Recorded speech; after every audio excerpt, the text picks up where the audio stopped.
Welcome my dear students. আশা করছি তোমরা এইচএস পরীক্ষা খুব ভালো দিচ্ছ। তোমাদের ফিজিক্স পরীক্ষা পর্যন্ত হয়ে গেছে, এবার সামনে তোমাদের কেমিস্ট্রি পরীক্ষা। তো কেমিস্ট্রি পরীক্ষার আগে তোমরা বেশ কিছুদিন ছুটি পাচ্ছ। এই ছুটির ভেতরে তোমরা পুরো বইটা তো অবশ্যই পড়বে। তো আমি তোমাদের কিছু টপিক পুরো কেমিস্ট্রি চ্যাপ্টারের ওপর, পুরো কেমিস্ট্রি বইয়ের ওপর তোমাদের যা সিলেবাস আছে ডিসকার্টেড পোর্শন বাদ দিয়ে কি কি চ্যাপ্টার তোমরা পড়বে বা কোন কোন চ্যাপ্টারের কোন কোন টপিক তোমরা পড়বে সেটা আমি একটু তোমাদের আলোচনা করে দিচ্ছি। তো প্রথমেই যে চ্যাপ্টারটা তোমরা পড়বে সেটা হচ্ছে সলিড স্টেট, তাই না?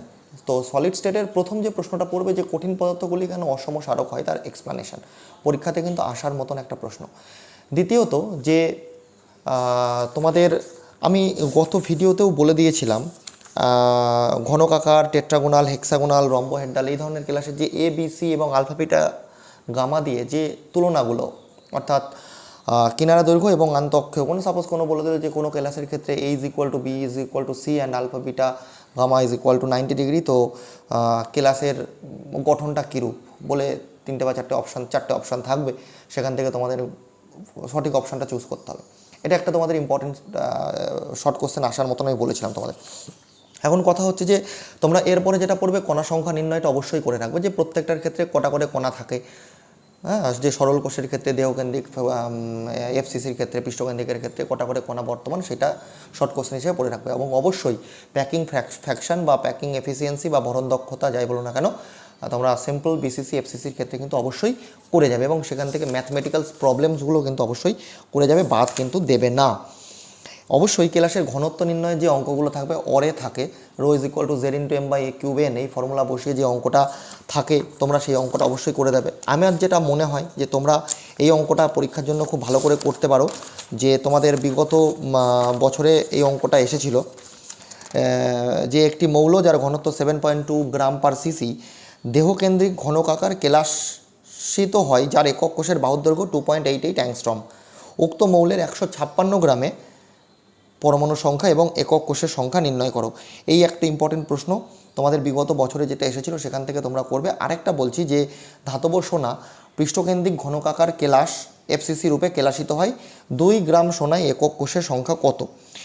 এই অঙ্ক দুটো একটু ভালো করে যাবে। আর এই টাইপের অঙ্কগুলো মানে আমার এটা মনে হয়েছে যে এই অঙ্ক দুটো হয়তো বা একটু বেশি ইম্পর্ট্যান্ট। আর একটা শর্ট প্রশ্ন যেটা খুব ইম্পর্ট্যান্ট, যে সাপোজ একটা পরমাণু এক্স যার পারমাণবিক ভর 64 এর 6.4 গ্রামে একক কোষের সংখ্যা নির্ণয় করো যদি এক্স একটি বিসিসি ক্লাস গঠন করে। এই ধরনের প্রশ্নগুলো তোমরা কিন্তু অবশ্যই করে যাবে, মিস যেন অবশ্যই বাবা করবে না। তারপরে যেটা তোমরা আলোকপাত করবে সেটা হচ্ছে যে এইচসিপি বা সিসিপি এই ধরনের বিন্যাসের কোঅর্ডিনেশন নাম্বার এবং তাদের ধরন, অর্থাৎ এবি টাইপের না এবিসি টাইপের, এই ধরনের। বিশেষ করে সোডিয়াম ক্লোরাইডের ক্ষেত্রে প্রত্যেকটা সোডিয়ামের কোঅর্ডিনেশন নাম্বার অ্যান্ড সিএল মাইনাসের কোঅর্ডিনেশন নাম্বারের যে শর্ট কোশ্চেনগুলো আছে সেগুলো কিন্তু অবশ্যই করে যাবে। একটা অঙ্ক বলছি, তোমরা এই অঙ্কটার উপরেও গুরুত্ব দেবে, যে যেখানে চতুস্থলকীয় ফাঁক আর অষ্টতলকীয় ফাঁক ওই দুটো জিনিস থাকে। এবি ও অক্সিজেন মৌল সমন্বয়ে গঠিত একটি কেলাসাকার যৌগে অক্সিজেন পরমাণু ঘনকাকার ঘন সন্নিবেশ গঠন করে যদি উক্ত ঘন সন্নিবেশের চতুস্থলকীয় ফাঁকগুলির 1/8 অংশ বি এ পরমাণু দ্বারা এবং অষ্টতলকীয় ফাঁকের অর্ধেক বি পরমাণু দ্বারা অধিকৃত হয়, তবে যৌগটির সংকেত নির্ণয় করো। এই টাইপের যে অঙ্কগুলো আছে, যে কোনো ক্ষেত্রে বললো এম এন দিয়ে গঠিত একটি ক্লাসের এমগুলো দেহকেন্দ্রে অবস্থান করছে এবং এনগুলো কৌণিক বিন্দুতে অবস্থান করছে, তাহলে সেই ক্লাসের সংকেত কী হবে? এই ধরনের যে অঙ্কগুলো, সেই অঙ্কগুলো কিন্তু অবশ্যই দেখে যাবে। এবং অবশ্যই শিওর শর্ট কোশ্চেন, যেটা শর্টকি এবং ফ্রেঙ্কেলের পার্থক্য এবং এমন একটি যৌগ যেটা শর্টকি এবং ফ্রেঙ্কেল উভয় ত্রুটি প্রদর্শন করে, তার একটি ব্যাখ্যা, তার একটি উদাহরণ অ্যান্ড NaCl এর ক্ষেত্রে যে সোডিয়াম বাষ্প দিয়ে উত্তপ্ত করলে এফ সেন্টারের সৃষ্টি হয় বা ফার্বি কেন্দ্রের সৃষ্টি হয়, যার জন্য বর্ণ প্রদর্শন করে, সেই ব্যাখ্যাটা কিন্তু অবশ্যই একটু দেখে রাখবে। আর এফ কেন্দ্র কাকে বলে সেটাও একটু দেখে রাখবে। তোমাদের ফার্স্ট চ্যাপ্টার থেকে মোটামুটি আমার যা মনে হয় এই টপিকগুলোকে তোমরা যদি একটু প্র্যাকটিস করো তাহলেই কিন্তু হয়ে যাবে। আর অবশ্যই বিগত বছরে 2015 থেকে শুরু করে 18 অবধি যে কোশ্চেনগুলো এসছে তোমরা এই কোশ্চেনটা একটু সলভ করে যাবে। যদি এই সিপিটা নিয়ে আমার একটু সন্দেহ প্রকাশ হয়, এই সিপির ভরণ দক্ষতা আসবে কি আসবে না, তবু আমার চ্যানেলে একটি ভিডিও দেওয়া আছে, যদি কারোর প্রবলেম হয় এই সিপি ক্লাসের ওটা কিন্তু একটু দেখে নিতে পারো। এখন দ্রবণ চ্যাপ্টারে তোমরা অবশ্যই যেটা পড়বে সেটা হচ্ছে নর্মালিটি, মোলারিটি, ফর্মালিটির ভেতরে কোনটা উষ্ণতা সাপেক্ষ, কোনটা উষ্ণতা নিরপেক্ষ।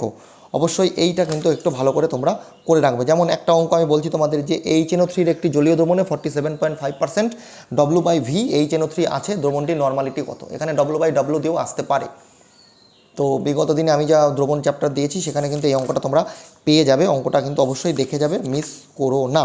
হেনরির সূত্রটা একটু পড়ে যাবে এবং অবশ্যই তোমরা পড়ে যাবে সেটা হচ্ছে হেনরির সূত্রটা একটু দেখে যেও। আর বিশেষ করে স্কুবা ড্রাইভ করার জন্য যে স্কুবা শব্দের অর্থ তো স্বয়ংক্রিয় শ্বাসযন্ত্র, ওর ক্ষেত্রে যে গ্যাসটা ইউজ করা হয় আমাদের শ্বসন কার্য চালানোর জন্য আগে ব্যবহার করা হতো অক্সিজেনের সাথে নাইট্রোজেন, এখন অক্সিজেনের সাথে হিলিয়াম ব্যবহার করা হয়। তো এখানে যে ডিকম্প্রেশন সিকনেস অর্থাৎ বেন্ডস কি, এটা কিন্তু একটু তোমরা দেখে যাবে, এটাও কিন্তু পরীক্ষার জন্য একটি ইম্পর্টেন্ট প্রশ্ন হতে চলেছে। নেক্সট তোমরা যেটা পড়বে সেটা হলো রাউল্টের সূত্র। অবশ্যই রাউল্টের সূত্রের স্টেটমেন্ট পড়বে এবং সেখান থেকে আদর্শ দ্রবণ এবং অনাদর্শ দ্রবণ, বিশেষ করে ডেল্টা ভি মিক্সিং কোন ক্ষেত্রে 0 এবং ডেল্টা ই সলিউশন কোন ক্ষেত্রে 0 আর কোন ক্ষেত্রে নট ইকুয়াল টু 0, সেটা কিন্তু অবশ্যই দেখে যাবে। অর্থাৎ আদর্শ দ্রবণ আর অনাদর্শ দ্রবণের ভেতরে যে পার্থক্যটা সেটা কিন্তু অবশ্যই তোমরা একটু দেখে যাবে। ধনাত্মক বিচ্যুতি ঋণাত্মক বিচ্যুতির কারণটা মেবি একটুখানি জাস্ট কনসেপ্ট তোমরা জ্ঞান করে যেতে পারো, তবে এটা খুব একটা বেশি ইম্পর্টেন্ট হবে বলে আমার অন্তপক্ষে মনে হয় না। তোমাদের মনে হলে তোমরা অবশ্যই পড়তে পারো। অ্যাজিওট্রপিক মিশ্রণ কাকে বলে এটা ভালো করে দেখে যাবে এবং তার উদাহরণটা দেখে যাবে। এইবার যেটা আসছে কলিগেটিভ ধর্ম, যে বাষ্পচাপের আপেক্ষিক অবনমন, স্ফুটনাঙ্কের উন্নয়ন, হিমাঙ্কের অবনমন আর অবিশ্রবণ চাপ। এখন যে ভ্যান্ট অফ ফ্যাক্টর সেগুলো তো সিলেবাস থেকে বাদ হয়ে গেছে, যেমন আগের চ্যাপ্টার এন টাইপ পি টাইপটাও বাদ হয়ে গেছে, নাহলে ওটা একটা ইম্পর্টেন্ট প্রশ্ন ছিল, ওগুলো বাদ হয়ে গেছে। এখানে প্লেন মানে প্রত্যেকটা সংক্রান্ত রাউল্টের সূত্র পড়বে এবং অবশ্যই অঙ্ক ম্যাথমেটিক্যাল প্রবলেম যেন মিস না হয়। ম্যাথমেটিক্যাল প্রবলেম প্রত্যেকটার ক্ষেত্রে মিনিমাম একটা করে দেখে যাবে যাতে সব অঙ্কগুলো হয়। এখন আমার যেটা মনে হয় যে তোমাদের এই P0 - P/P0 সমান x2 অর্থাৎ এই বাষ্পচাপের আপেক্ষিক অবনমনের তোমরা অবশ্যই কিন্তু যেমন এই টাইপের অঙ্কগুলো একটু করে যাবে। যে মনে করো বললো যে একটি নির্দিষ্ট উষ্ণতায় জলের বাষ্পচাপ 25% কমাতে হলে 100 গ্রাম জলে কত পরিমাণ ইউরিয়া যোগ করতে হবে বা উক্ত দ্রবণের মোলালিটি কত হবে। এই ধরনের অঙ্কগুলো তোমরা দেখে যাবে। আর বিশেষ করে আমি বলছি তোমাকে যে যেমন এই অঙ্কটা দেখো বাবা, এই অঙ্কটা খুব ইম্পর্ট্যান্ট এবার ক্ষেত্রে, যে নির্দিষ্ট উষ্ণতায় 72 গ্রাম জল ও 20 গ্রাম দ্বারা উৎপন্ন দ্রবণের বাষ্পচাপ 24 mm of Hg। দ্রবণটিতে একই উষ্ণতায় আরও 18 গ্রাম জল মেশালে দ্রবণের বাষ্পচাপ 24.375 মিলিমিটার অফ Hg হয়। দ্রাবের আণবিক ভর গণনা করো। এটা কিন্তু তোমরা অবশ্যই দেখে যাবে, এই প্রশ্নটা খুব ইম্পর্টেন্ট হতে চলেছে। এখন দ্রবণের স্ফুটনাঙ্কের উন্নয়নের যে ব্যাখ্যা, যে স্ফুটনাঙ্কের উন্নয়ন কেন হয়, গ্রাফিক্যাল রিপ্রেজেন্টেশন করে যাবে এবং অবশ্যই পড়ে যাবে যে জলের কেবি 0.515 কেলভিন কেজি পার মোল, এর কথাটার অর্থ কী, এইটা একটু দেখে যাবে। আর এখান থেকে অবশ্যই ম্যাথমেটিক্যাল প্রবলেমস তো অবশ্যই করে যাবে। যেমন এই চ্যাপ্টারে আরেকটা প্রশ্ন যেটা ইম্পর্টেন্ট আমার মনে হয়, যে 87.9 গ্রাম বেঞ্জিনে 0.9 গ্রাম অনুদ্বায়ী তড়িৎ অবিশ্লেষ্য দ্রবীভূত করলে দ্রবণের স্ফুটনাঙ্কের উন্নয়ন হয় 0.25 ডিগ্রি C। যদি দ্রাব পদার্থের আণবিক ওজন 103 হয় তবে বেঞ্জিনের কেবির মান গণনা করতে বলেছে। তাহলে ডেল্টা টিবি সমান কেবি ইন্টু এম করলে ওখানে এম এর রাশিমালাটা অর্থাৎ মোলালিটির যে সূত্র অর্থাৎ W2 × 1000 বাই M2 × W1, এটা বসে তোমরা কিন্তু ওখান থেকে বার করে নেবে।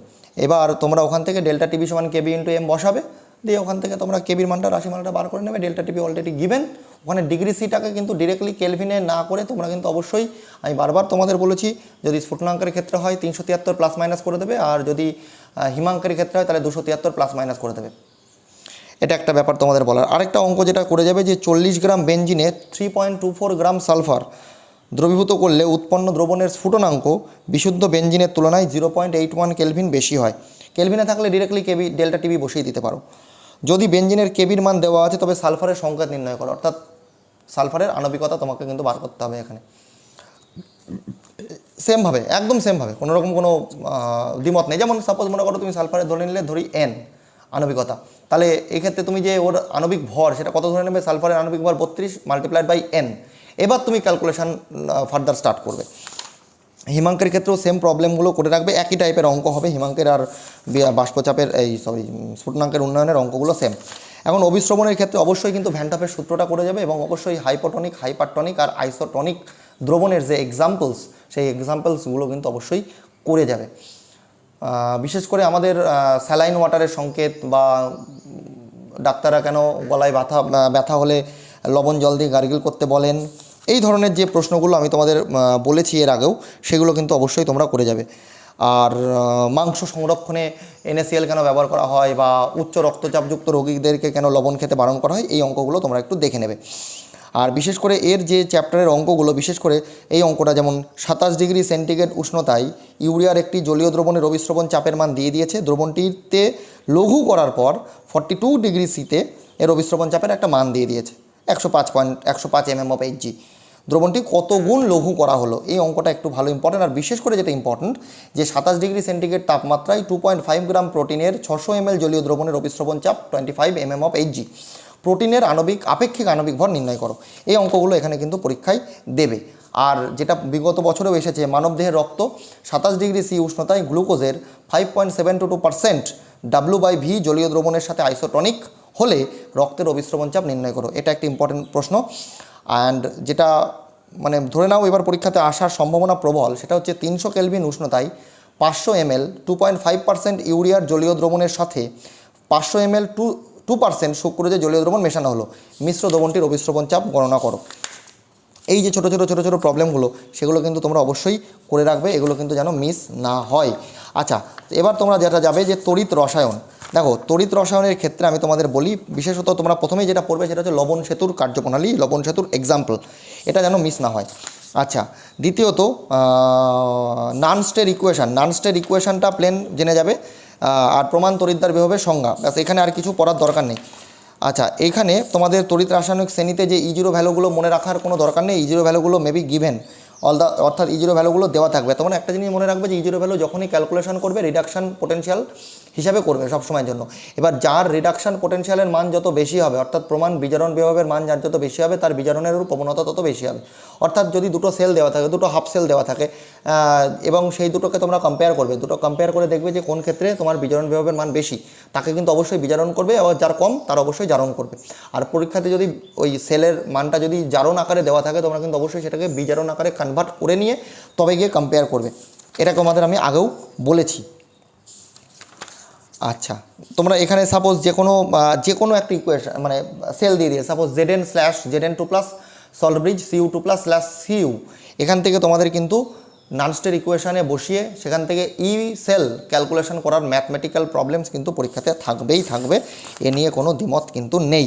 বিশেষ করে তোমরা এই অঙ্কটা অবশ্যই করে যাবে যে 25 ডিগ্রি সেন্টিগ্রেড উষ্ণতায় একটি অর্ধকোষ দেওয়া আছে যার বিজারণ বিভবের মান -0.3 ভোল্ট। অর্ধকোষে H2SO4 এর pH কত বলে একটা সেল দিয়ে দিয়েছে, Pt/H2/H2SO4। এই টাইপের অঙ্কগুলো একদম পাতি অঙ্ক, একদম কোনো মানে জটিলতার ভেতরে যাবে না। যেমন বলে দিয়েছে E0 Zn2+/Zn -0.76 and E0 Cu2+/Cu 0.34, একটা মাইনাস একটা প্লাসে, তার মানে কি দুটো বিজারণ আকারে দেওয়া আছে। তাহলে ন্যাচারালি যার বেশি বিজারণ বিভবের মান তার ক্ষেত্রে বিজারণ করবে, যার ক্ষেত্রে কম তার ক্ষেত্রে জারণ করবে। ফাইনালি যোগ করবে, দেন সেলে বসাবে, নানস্টেট ইকুয়েশনে বসিয়ে তোমরা ক্যালকুলেশন করে নেবে। এই ধরনের অঙ্কগুলো করবে। আর তোমরা এখান থেকে আপেক্ষিক পরিবাহিতা, অবশ্যই পরিবাহিতার ইউনিট, আপেক্ষিক পরিবাহিতার সংজ্ঞা, তার একক CGS এবং SI বোথ ইয়েতে। আচ্ছা, তড়িৎ বিশ্লেষণের সময় পরিবাহিতা পরিমাপের জন্য DC ব্যবহার না করে AC কেন ব্যবহার করা হয়? আচ্ছা, আপেক্ষিক পরিবাহিতার সাথে গাঢ়ত্বের সম্পর্ক, মোলার পরিবাহিতা তুল্যাঙ্ক পরিবাহিতার ইউনিট ইজ মাস্ট, একদম শিওর শর্ট কোশ্চেন বলছি, মোলার পরিবাহিতা তুল্যাঙ্ক পরিবাহিতার ইউনিট CGS SI দুটো ক্ষেত্রেই করে যাবে। এবং অবশ্যই লঘুতার সাথে মোলার পরিবাহিতার সম্পর্ক কিন্তু করে যাবে। কোল্লাসের সূত্রটাও পড়বে এবং কোল্লাসের সূত্রের ম্যাথমেটিক্যাল প্রবলেমগুলো কিন্তু করে যাবে। আর ওদিকে ফ্যারাডের প্রথম সূত্র, দ্বিতীয় সূত্র, E এবং Z এর সম্পর্ক, আর ওদিকে E = F/N, এই তিনটে বা চারটে প্রমাণ তোমরা করে যাবে, বেশি কিছু এখানে দরকার নেই করা। বিশেষ করে এই ধরনের অঙ্ক 1.4 গ্রাম N3- আয়নের মোট আধান কত? N3- আয়নের মোট আধান কত? বিগত বছরে বহুবার এসছে প্রশ্নগুলো, অনেক সময় ফসফেট দিয়েও দেয়, PO4 3- এর কতগুলো আধান আছে, মোট আধানের পরিমাণ কত, এই অঙ্কগুলো থাকে পরীক্ষাতে। ওর ইকুয়েশনগুলো mainly Q = IT, W = QE/F, 1 Faraday = 96,500 coulomb. আর এখানে যে অঙ্কটা আসে পরীক্ষাতে, যে সাপোজ দুটো E0 ভ্যালু দিয়ে দিল, যে E0 Fe3+/Fe2+ = 0.77 ভোল্ট, আর E0 SN4+/SN2+ 0.15 ভোল্ট দিয়ে বলেছে SN2+ এবং Fe3+ এর ভেতরে বিক্রিয়া কি ঘটবে, এই দুটো ভ্যালু থেকে বলো। তোমাদের এই ধরনের ওই E0 ভ্যালু দিয়ে বলবে, যদি বিজারণ বিভব আর জারণ বিভবের মানগুলো যদি দেওয়া থাকে তাহলে সেখান থেকে কোন ক্ষেত্রে বিজারণ হচ্ছে কোন ক্ষেত্রে জারণ হচ্ছে এই দুটোকে তোমরা ক্যালকুলেশন করে কিন্তু এই প্রশ্নের অ্যান্সার করতে পারো। আচ্ছা, দেন এই প্রশ্নটাও আসছে দেখছি বিগত বছরে খুব, যে Na+, K+, Li+, Rb+ এর জলীয় দ্রবণে তাদের পরিবাহিতার ক্রমানুসারে সাজাও। জলীয় দ্রবণে তাদের পরিবাহিতার ক্রমানুসারে সাজাও। খুব সন্তর্পণে এই প্রশ্নগুলোকে সলভ করবে।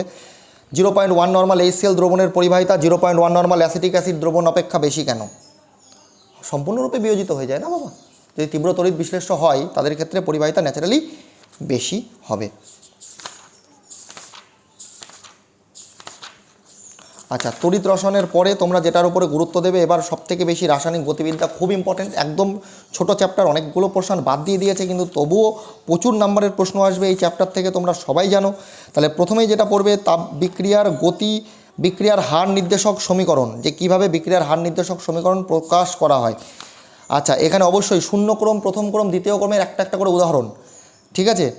আর এখানে অবশ্যই পড়বে যে শূন্যক্রম বিক্রিয়ার ক্ষেত্রে ওই ক্রমটা শূন্যক্রমে পর্যুভাসিত হয় কেন, তার কারণ অবশ্যই পড়ে যাবে, খুব ইম্পর্ট্যান্ট, পরীক্ষাতে থাকবে। প্রথম ক্রম দ্বিতীয় ক্রমের উদাহরণ তো বললাম পড়বে, এবং অবশ্যই যে কের অর্থাৎ বিক্রিয়ার যে হার ধ্রুবক তার ইউনিট অর্থাৎ mole litre inverse to the power 1 - n second inverse, শূন্যক্রমের ক্ষেত্রে n এর মান 0 হলে তার ইউনিট কী হবে, প্রথম ক্রমের ক্ষেত্রে n এর মান 1 হলে তার ইউনিট কী হবে, দ্বিতীয় ক্রমের n এর মান 2 হলে তার ইউনিট কী হবে, এই ইউনিটগুলো কিন্তু অবশ্যই তোমরা দেখে যাবে। বিশেষ করে এর সঙ্গে বিয়ের বিক্রিয়ায় বিয়ের গাঢ়ত্ব দ্বিগুণ করলে বিক্রিয়াটির হার প্রারম্ভিক হারের 1/4 গুণ হয়, বিয়ের সাপেক্ষে ক্রম কত। এই যে অঙ্কগুলো ছোট ছোট, এই অঙ্কগুলো কিন্তু তোমরা অবশ্যই দেখে যাবে, পরীক্ষার জন্য খুব ইম্পর্ট্যান্ট। মৌলিক বিক্রিয়া, জটিল বিক্রিয়ার একটি করে উদাহরণ, অবশ্যই শিওর শর্ট প্রশ্ন দিলাম। ক্রম এবং আণবিকতার পার্থক্য কিন্তু অবশ্যই তোমরা দেখে যাবে। শূন্যক্রম বিক্রিয়ার হার নির্দেশক সমীকরণ, প্রথম ক্রম বিক্রিয়ার হার নির্দেশক সমীকরণ, শূন্যক্রম বিক্রিয়া শেষ হতে কত সময়ের প্রয়োজন, প্রথম ক্রম বিক্রিয়া কখনো শেষ হয় না, এদের যে ব্যাখ্যা এবং এই দুটো থেকে যে গ্রাফ, বিশেষ করে বিক্রিয়ার হার বনাম বিক্রিয়কের গাঢ়ত্ব বনাম সময়, এই যে লেখচিত্রগুলো শূন্যক্রম বিক্রিয়ার ক্ষেত্রে, প্রথম ক্রম বিক্রিয়ার ক্ষেত্রে অর্ধায়ু, এইগুলোকে কিন্তু মিস করবে না বাবা। তো সুতরাং, এবং অবশ্যই যে প্রথম ক্রম বিক্রিয়ার ক্ষেত্রে লগ এ ভার্সেস টি এর লেখচিত্র এবং লগ A0/A ভার্সেস টি এই লেখচিত্রগুলোকে কিন্তু অবশ্যই দেখে যাবে, অবশ্যই ম্যাথমেটিক্যাল প্রবলেম দেখে যাবে। তবে আমার যা মনে হয় এবার এই অঙ্কটা খুব ইম্পর্টেন্ট, যে দেখাও যে একটি প্রথম ক্রম বিক্রিয়ার 99.9% সম্পন্ন হতে যে সময় লাগে তা বিক্রিয়ার অর্ধায়ুর 10 গুণ। এই অঙ্কটা কিন্তু তোমরা অবশ্যই দেখে যাবে। বাদবাকি অঙ্ক তো অবশ্যই করবে, ছদ্ম প্রথম ক্রম বিক্রিয়া পড়বে, ছদ্ম প্রথম ক্রম বিক্রিয়ার উদাহরণ পড়বে।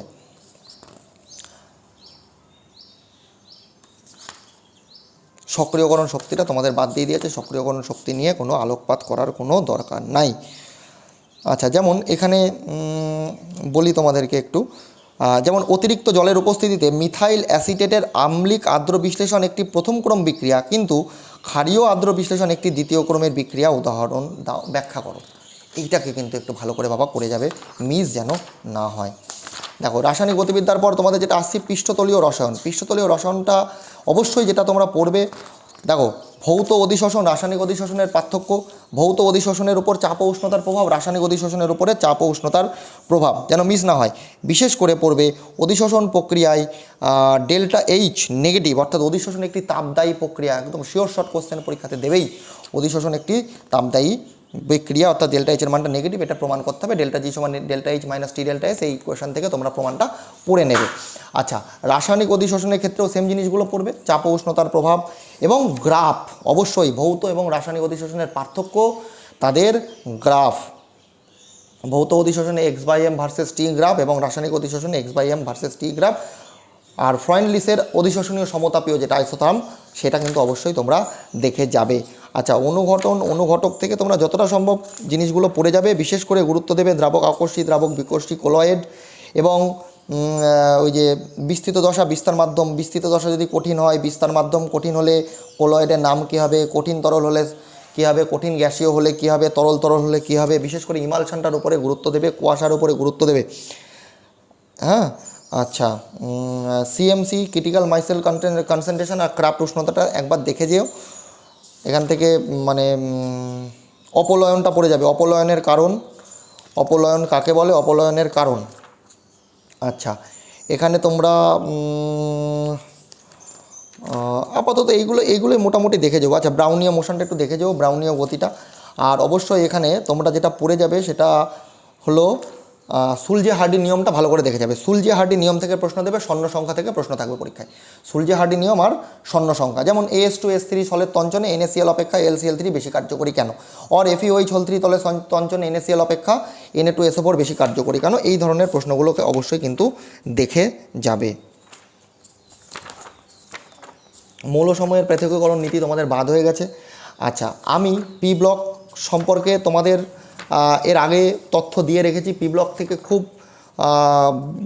বিশাল কিছু প্রশ্ন পড়ার দরকার নেই, ওখানে আসবে, কিন্তু সঠিকভাবে যদি তুমি কনসেপ্টটাকে গেন করতে পারো ওখান থেকে কিন্তু যে কোনো প্রশ্ন তোমরা সলভ করতে পারবে। যেমন আমি যদি তোমাকে বলি যে যেমন NH3 যদি আমি নাইট্রোজেন পরিবারটাকে আলোকপাত করি, যেমন NH3 PH3-র ভেতরে যে ক্ষারকীয়তার ক্রম, অর NCl3 NF3-র ভেতরে যে তোমার অ্যাঙ্গেল, বন্ড অ্যাঙ্গেলের পার্থক্য, এই ধরনের যে প্রশ্নগুলো, অতিরিক্ত অ্যামোনিয়ার সাথে ক্লোরিনের বিক্রিয়া বা অতিরিক্ত ক্লোরিনের সাথে অ্যামোনিয়ার বিক্রিয়া, তারপরে তোমরা অ্যামোনিয়ার ক্ষেত্রে দুটো গ্যাসীয় পদার্থ বিক্রিয়া করে একটা সলিড উৎপন্ন করছে, এই এক্সাম্পলগুলো NH3 আর HCl বিক্রিয়া করে NH4Cl উৎপন্ন করে, এগুলো তো খুবই ইম্পর্টেন্ট, পরীক্ষাতে বিগত বছরে বহুবার এসছে। তারপরে অ্যামোনিয়া নাইট্রোজেনের অস্বাভাবিক আচরণের কারণ, অ্যামোনিয়া শুষ্ক করতে কেন H2SO4 বা P2O5 বা CaCl2 ব্যবহার করা হয় না, কেন CaO ব্যবহার করা হয়, নাইট্রোলিম কি, যেটা বলছিলাম যে নাইট্রোলিম কি। আর ওদিকে এনোর ক্ষেত্রে যে পরাচুম্বকীয় হয়, এনো যখন ডাইমার তৈরি করে তখন ডায়াম্যাগনেটিক হয়ে যায়, এই যে ব্যাখ্যাটা, বা NO2 ডাইমার রূপে অবস্থান করলে তা মানে N2O4 রূপে অবস্থান করে সেটা, তারপরে N2O4 তোমার হচ্ছে কোন দুটো অ্যাসিডের মিশ্র অ্যানাইডাইড বলা হয়, এই ধরনের যে প্রশ্নগুলো। তারপরে নাইট্রোনিয়াম নাইট্রেট কি, হ্যাঁ, ছোটো ছোটো এই যে প্রশ্নগুলো, এইগুলোকে কিন্তু অবশ্যই একটু তোমরা দেখে যাবে।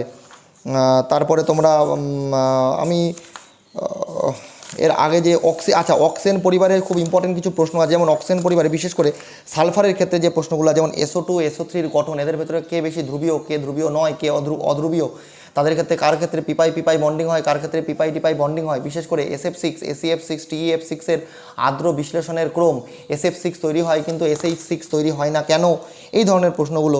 SF4 লুইস অ্যাসিড এবং লুইস বেস উভয় রূপে কাজ করতে পারে, এটার ব্যাখ্যা। তাহলে এখানে কিন্তু অনেকগুলো ইম্পর্টেন্ট কোশ্চেন্স কিন্তু তোমাদের অবশ্যই রয়েছে। TEF6-এর সাথে জলের আর্দ্র বিশ্লেষণ, এই যে প্রশ্নগুলো, অক্সিজেনের অস্বাভাবিক আচরণের কারণ, আবার এই জায়গাগুলোকে কিন্তু একটু আলোকপাত করবে। তারপরে দেখো ওই যে MnO2-কে কেন ডাইঅক্সাইড বলে, আর Na2O2-কে কেন পারঅক্সাইড বলে, বা BaO2 কেন পারঅক্সাইড আর MnO2 কেন ডাইঅক্সাইড, এই যে ব্যাখ্যাটা, এর ব্যাখ্যাটা কিন্তু অবশ্যই করে যাবে। কার্বন সাব অক্সাইডের সংখ্যাটা একটু দেখে যাও, C3O2।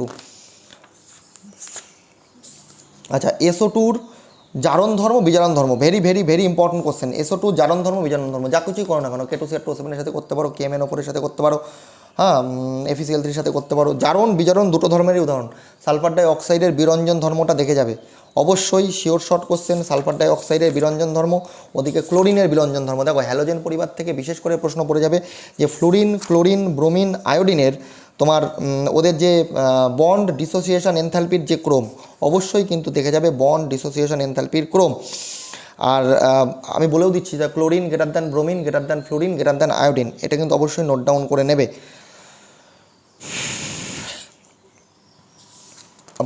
ফ্লোরিনের বন্ধন বিয়োজন এনথালপি কেন ক্লোরিনের থেকেও কম, যদিও তাদের খুব ভালো সাইজ ম্যাচিং হচ্ছে, কারণ কি দুটো ইলেকট্রোনেগেটিভ ফ্লোরিন যখন পাশাপাশি থাকে তাদের ভিতরে প্রচণ্ড রিপালশন কাজ করে, যার জন্য ওর কিন্তু একটু অস্বাভাবিক ধর্ম কিন্তু প্রদর্শন করে, এটার ব্যাখ্যাটা একটু দেখে যাবে। আচ্ছা, ফ্লোরিনের অস্বাভাবিক আচরণের ব্যাখ্যা, এটা তো পরীক্ষাতে খুব ইম্পর্টেন্ট কোশ্চেন থাকে, প্রত্যেকবারই থাকে। বিশেষ করে পড়বে ক্লোরিনের সাথে উষ্ণগাঢ় NaOH-এর বিক্রিয়া এবং শীতল লঘু NaOH-এর বিক্রিয়া, সেম অ্যাজ ক্যালসিয়াম হাইড্রোক্সাইডের সাথেও কিন্তু পড়ে যাবে ক্লোরিনের বিক্রিয়াটা। বিরঞ্জন ধর্ম অবশ্যই পড়বে, সালফার ডাইঅক্সাইডের থেকে ক্ষেত্রে জাইমান হাইড্রোজেন উৎপন্ন করে বিরঞ্জন করে, আর ক্লোরিনের ক্ষেত্রে জাইমান অক্সিজেন দিয়ে বিরঞ্জন হয়।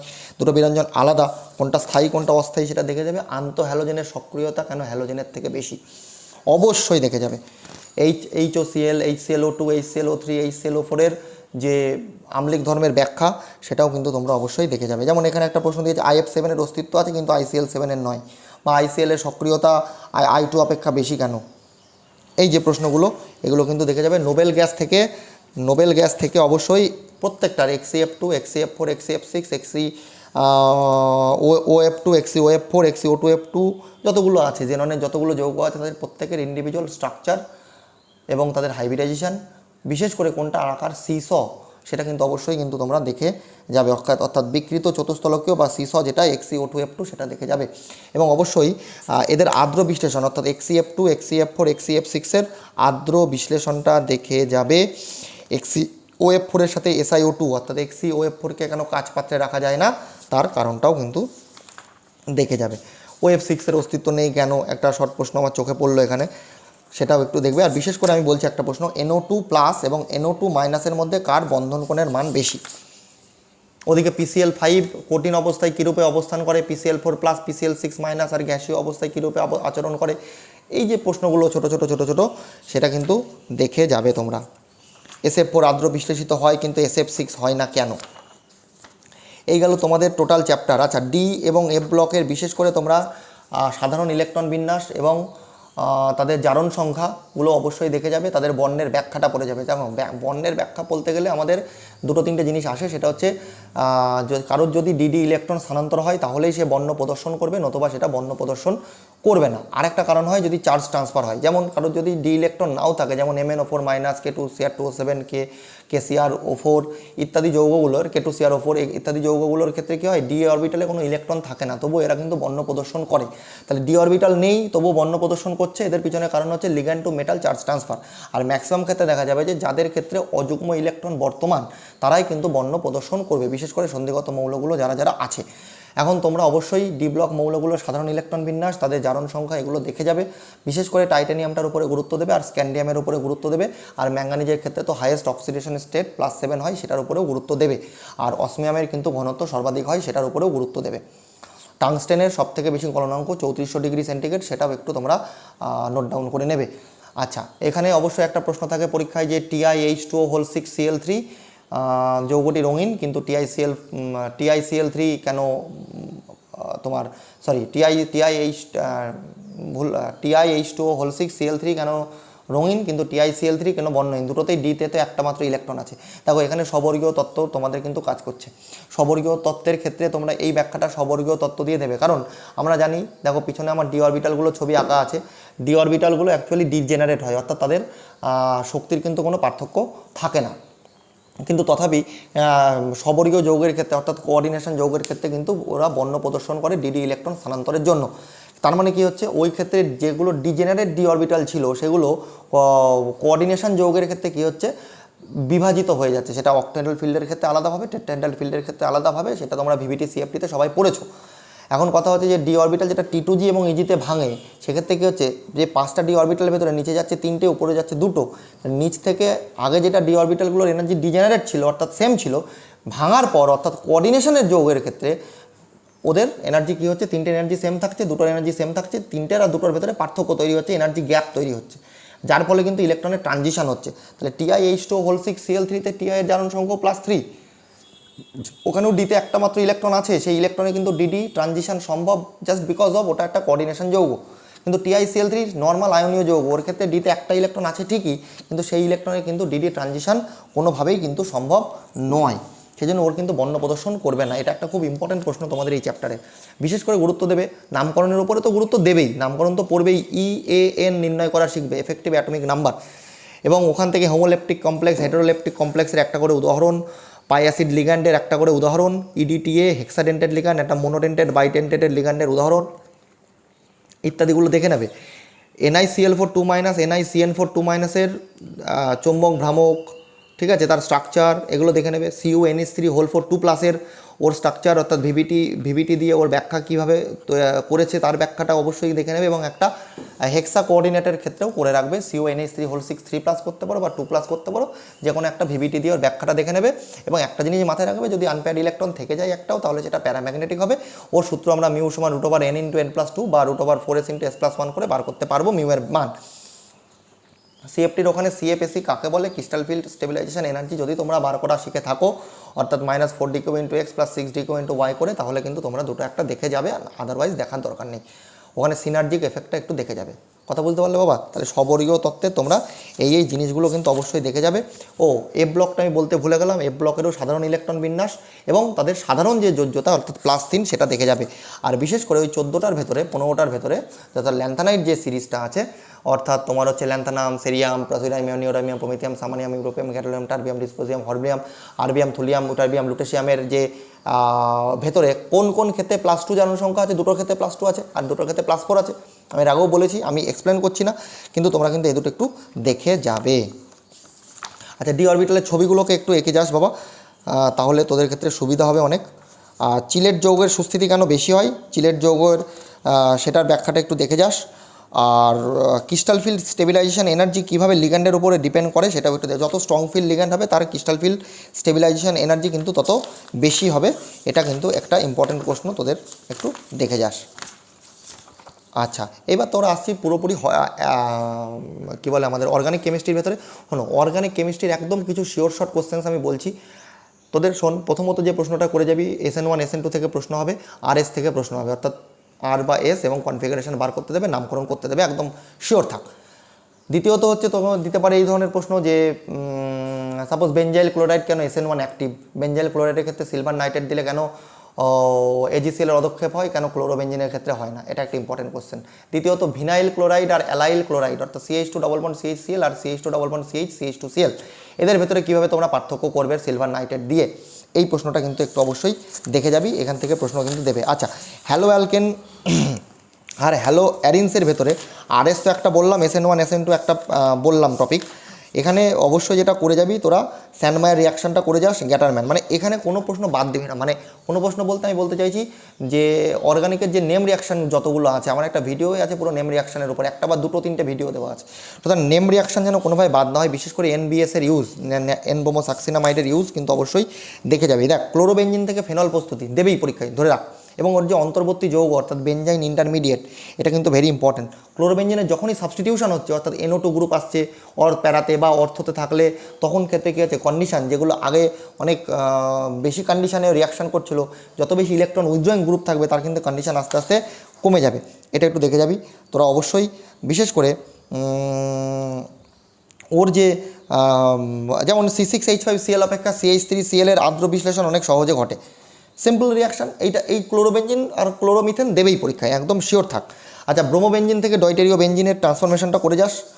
আচ্ছা, আর আয়োডোফর্ম থেকে অ্যাসিটিলিন প্রস্তুতি, আয়োডোফর্ম আর ডিডিটির সংকেত, ক্লোরোফর্ম, ডিডিটি, ফ্রেয়ন, এদের সংকেতগুলো অবশ্যই করে যাবি। শোন, হ্যালো অ্যালকেন আর আচ্ছা অ্যালকোহলের ক্ষেত্রে আমি তোদের বলি, শোন, অ্যালকোহলের শনাক্তকরণ অর্থাৎ লুকাস বিকারক দিয়ে অ্যালকোহলের শনাক্তকরণ পড়ে যাবি। আচ্ছা, ওখানে যখন ফেনলের বিশেষ করে টার্সিয়ারি বিউটাইল অ্যালকোহল অর্থাৎ CH3 COH Na2Cr2O7 H2SO4 দিলে কি হয়, এটা কিন্তু পরীক্ষায় একটা খুব গুরুত্বপূর্ণ প্রশ্ন হতে চলেছে। অর্গানিকের এর আগে আমি বহু কথা বলেছি, দেখ বলতে গেলে অনেক বড় হবে ভিডিওটা, আমি ফালতু লেন্দি করতে চাইছি না। ফেনলের ক্ষেত্রে FeCl3 ফেনলের রেজোনেন্স পড়বে, ফেনলের ক্ষেত্রে ব্রোমিন জলের সাথে বিক্রিয়া পড়বে, ফেনলের সাথে FeCl3 বিক্রিয়া পড়বে। আচ্ছা, ফেনলের সাথে ব্রোমিন CH2 বিক্রিয়া পড়বে, ফেনলের সাথে NaNO2HCl এর বিক্রিয়া পড়বে, এই জন্য মিস না হয়। আর গ্যাটারম্যান বলতে ভুলে গেলাম, কোলবে স্মিথ বিক্রিয়া পড়বে ফেনলের, কোলবে স্মিথ। এবং যখন স্যালিসাইলিক অ্যাসিড তৈরি হলো, স্যালিসাইলিক অ্যাসিড থেকে অয়েল অফ উইন্টারগ্রিন, স্যালল অ্যান্ড অ্যাসপিরিন, এই তিনটে জিনিস প্রস্তুতি অবশ্যই কিন্তু দেখে যাবে। গ্যাটারম্যান বিক্রিয়াটা করে যাবে, গ্যাটারম্যান বিক্রিয়া অর্থাৎ ফেনলের থেকে কুইনল প্রস্তুতি আর প্যারাবেঞ্জো কুইনন প্রস্তুতি দেখে যাবে। লুকাস টেস্ট তো মিস হবে না, লুকাস টেস্ট তো করে যেতেই হবে। আচ্ছা, অ্যালডিহাইড কিটোন আর কার্বক্সিলিক অ্যাসিড চ্যাপ্টারে প্রথমত যেটা পড়বি সেটা হচ্ছে টোলেন্স ফেলিং সংকেত, টোলেন্স ফেলিংয়ের সাথে কীভাবে বিক্রিয়া হচ্ছে, তাদের কীভাবে শনাক্তকরণ করা হয়, কথা বোঝা গেল। 2,4-DNP সংকেত কি, তার ব্রাডির বিকারক কী, তার নাম,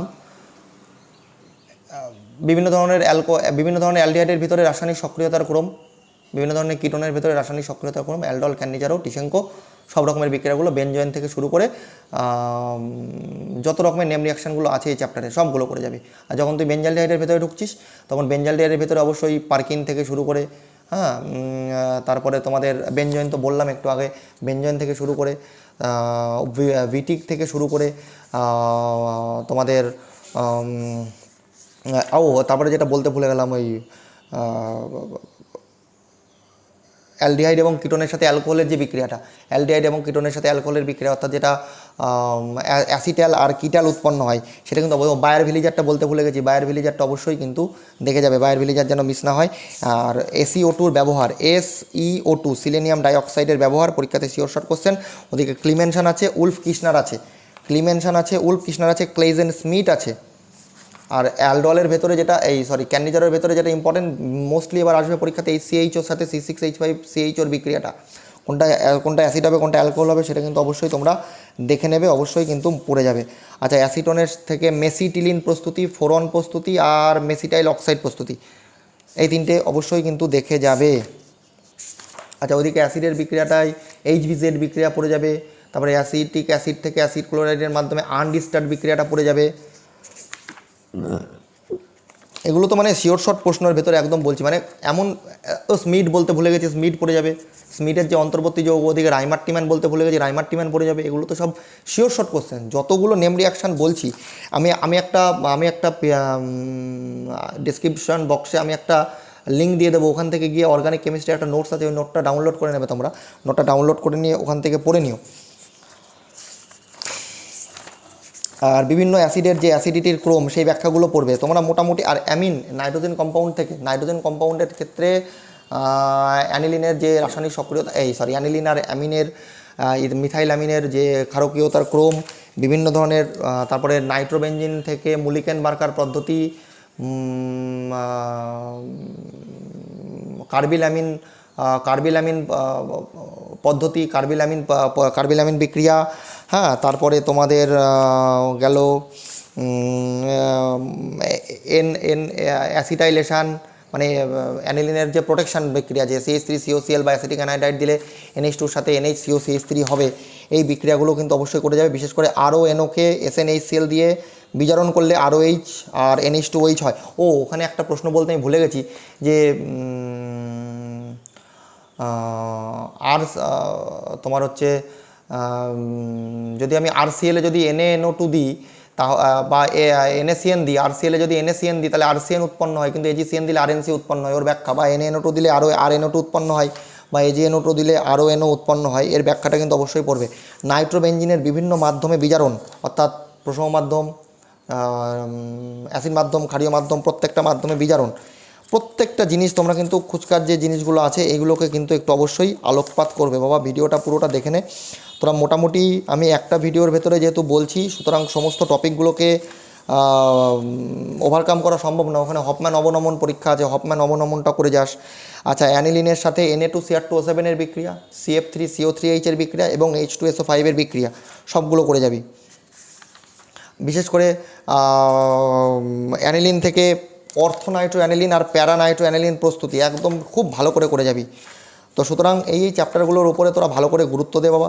আর একটা চ্যাপ্টার তোদের বাকি থাকলো জীবাণু। জীবাণু থেকে অবশ্যই তোর পেপটাইড বন্ধনের উপর গুরুত্ব দিবি। অ্যামাইনো অ্যাসিডগুলোর সংকেত কয়েকটা পড়ে যাবি, আম্লিক অ্যামাইনো অ্যাসিড, প্রশময় অ্যামাইনো অ্যাসিড, ক্ষারীয় অ্যামাইনো অ্যাসিড, পেপটাইড বন্ধনটা দেখে যাবি। গ্লাইয়ালা ভ্যাল, এগুলো তৈরি করা সমতরিত বিন্দু। তারপরে গ্লুকোজের বিভিন্ন রিয়াকশান, বিশেষ করে ওসাজন ফরমেশনটা, HiO4 এর সাথে রিয়াকশানটা, তারপরে ওখান থেকে গ্লুকোনিক অ্যাসিড, গ্লুকারিক অ্যাসিড বা সলবিটল প্রস্তুতি, এইগুলোকে একটু দেখে যাবি। কিভাবে শনাক্তকরণ করা হয় সেটা একটু দেখে যাবি। প্রোটিনের ডিনেচারেশন আর রিনেচারেশনটা একটু দেখে যাস, ঠিক আছে? আচ্ছা, ওখানে জুইটার আয়নটা অবশ্যই দেখবি, জুইটার আয়নটা মিস দিবি না। জুইটার আয়নটা পরীক্ষাতে খুব আসার সম্ভাবনা থাকে। আর ওইদিকে মোটামুটি তোদের আমি এইটা পুরোটাই পড়বি আর কি। ওখানে ভুলে গেলাম, নিউক্লিওটাইড আর নিউক্লিওসাইডের পার্থক্য, একদম শিওর শর্ট প্রশ্ন। নিউক্লিওটাইড পরীক্ষাতে দেবেই। ডিএনএ আরএনএর পার্থক্যটা দেখে যাবি। ডিএনএর যে বেস পেয়ার আছে বা আরএনএর যে বেস পেয়ার আছে, সেগুলোকে কিন্তু অবশ্যই তোমরা একটু জ্ঞান করবে। আশা করি তোমরা এগুলোকে সবগুলোই তোমরা পড়েছো, তবু আমি একটা ভিডিওর ভেতরে সবগুলোকে বলার চেষ্টা করলাম। আর যদি কারোর কোনো অসুবিধা হয় আমাকে পার্সোনালি যোগাযোগ করবে অবশ্যই। আর ভালো করে পরীক্ষা দাও, কেমিস্ট্রি পরীক্ষা তোমাদের খুব ভালো হবে আমি এই কামনা করি। Best of luck for your future. ভালো করে পরীক্ষা দাও, সামনের দিকে ভালো করে এগিয়ে যাও। ধন্যবাদ।